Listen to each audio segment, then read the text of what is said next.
मध्य प्रदेश के ग्वालियर जिले में इन दिनों जमकर कोरोना कहर मचा रहा है। कहीं ऑक्सीजन खत्म तो कहीं रेमडेसिविर इंजेक्शन की कालाबाजारी की खबरें लगातार सामने आ रही हैं। व्यवस्थाएं नहीं होने पर अब बीजेपी के लोग ही सरकार के खिलाफ मुखर होने लगे हैं। रविवार की देर रात बीजेपी के पूर्व जिला अध्यक्ष देवेश शर्मा मंत्री प्रद्युम्न सिंह तोमर के बंगले के बाहर धरने पर बैठ गए।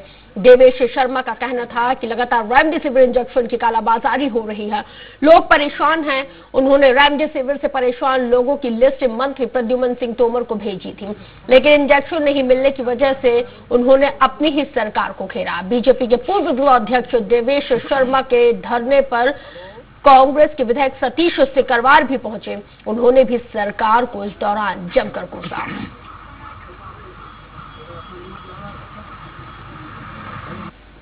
उनको इंजेक्शन चाहिए था, लेकिन उनको इंजेक्शन नहीं मिला।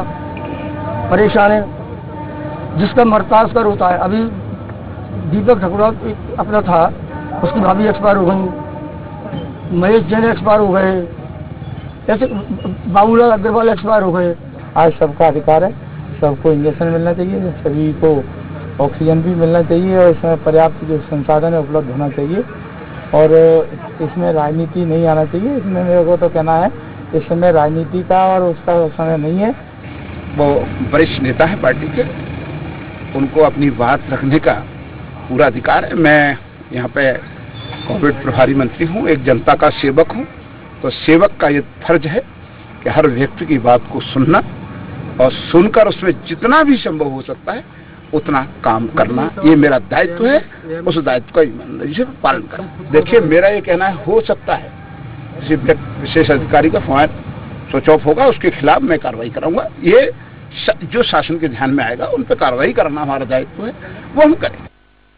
विनोद शर्मा वरिष्ठ संवाददाता इस वक्त हमारे साथ ग्वालियर से जुड़ गए। विनोद जी, जिम्मेदारी समझ रहे हैं, कह भी रहे हैं, मान भी रहे हैं, लेकिन व्यवस्थाएं नहीं सुधार रहे हैं।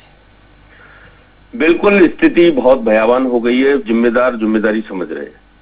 सबसे इसमें जो महत्वपूर्ण पहलू आ गया कि देवेश शर्मा हैं, जो कि बीजेपी के जिलाध्यक्ष हैं, पूर्व जिलाध्यक्ष हैं, और वो तत्काल रात में पहुंचे और प्रद्युम्न सिंह तोमर मंत्री हैं, उनके बंगले के सामने बिस्तर लगाकर लेट गए। ये उन्होंने उनके प्रश्न का उत्तर दिया जब प्रद्युम्न सिंह तोमर कुछ दिनों पहले अस्पताल के बाहर लेट गए थे। उन्होंने कहा था कि मैं जो मरीज हैं उनकी चौकीदारी कर रहा हूं।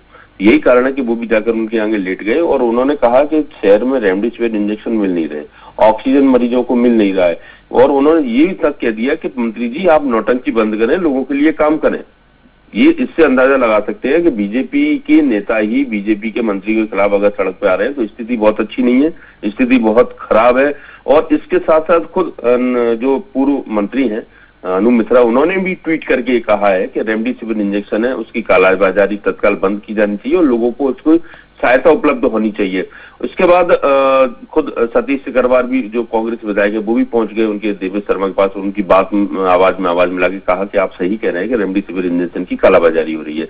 तब जाकर प्रद्युम्न सिंह तोमर ने 4 लोगों को, जो कि बीजेपी के नेता थे, उनके लिए रेमडेसिविर इंजेक्शन की व्यवस्था की। सवाल ये खड़ा होता है कि अगर रेमडेसिविर इंजेक्शन 4 लोगों को कहां से तत्काल उपलब्ध हो गए, इससे पहले अगर क्यों नहीं दिए गए?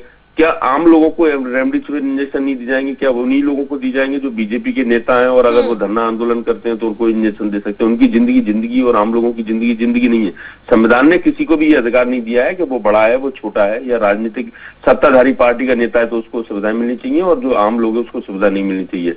कई तरह के इसमें सवाल खुले रहे और आज बहुत सारे संगठन इस घटनाक्रम को लेकर लॉकडाउन तोड़ने की चेतावनी दी। उन्होंने कहा है कि हम कोरोना कर्फ्यू तोड़ेंगे और शहर की सड़कों पर निकलकर हम इस बात का विरोध करेंगे कि जो कुछ नेता हैं, कुछ मंत्री हैं, इनके हाथों में रेमडेसिविर इंजेक्शन पहुंच गए हैं और आम लोगों तक नहीं मिल रहे। व्यवस्थाएं पूरी तरह ध्वस्त हो गई, लोगों को ऑक्सीजन नहीं मिल रही है, लोग बुरी तरह से कालकल्पित हो रहे हैं। यहाँ पर जो स्थिति है, 7 या 8 का आंकड़ा बताया जाता है रोज हेल्थ बुलेटिन में, जबकि 25 से 30 लोग केवल इस वजह से खत्म हो रहे हैं कि उनको उपचार ठीक तरह से मुहैया नहीं हो पा रहा है। क्योंकि विनोद जी, कई ऐसे सरकारी अस्पताल हैं जिलों के जहां पे कभी भी ऑक्सीजन की सप्लाई को भी बंद कर दिया जाता है, चाहे मरीज की जिंदगी भाड़ में जाए, चाहे उसकी जान चली जाए, इससे किसी को कोई सरोकार नहीं है। लेकिन अगर वीआईपी, वीवीआईपी और किसी राजनीतिक, स्पेशली अगर सत्ताधारी अगर पार्टी से कोई अगर बिलोंग करता है तो उसके लिए तमाम सुविधाएं मुहैया हो जाती हैं।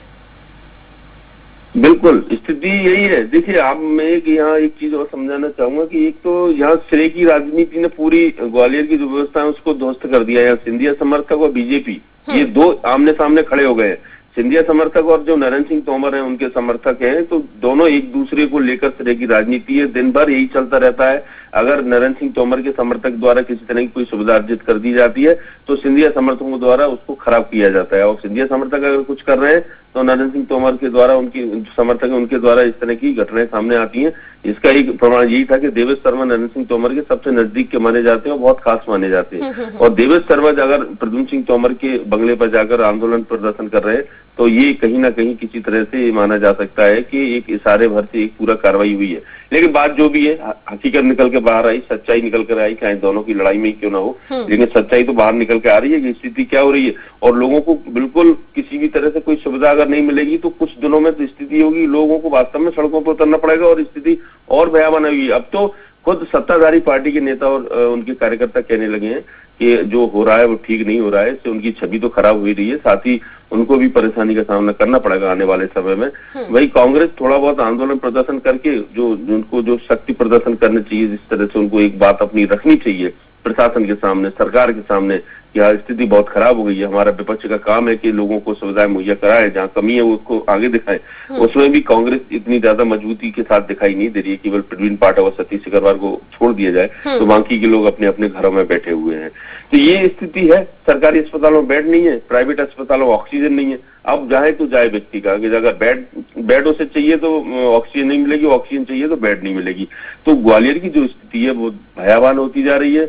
और अगर ये 2-4 दिन स्थिति और चलती रही तो जो आने वाले 3-4 दिन है वो बहुत खतरनाक साबित हो सकते हैं। जी बहुत शुक्रिया आपका जानकारी के लिए।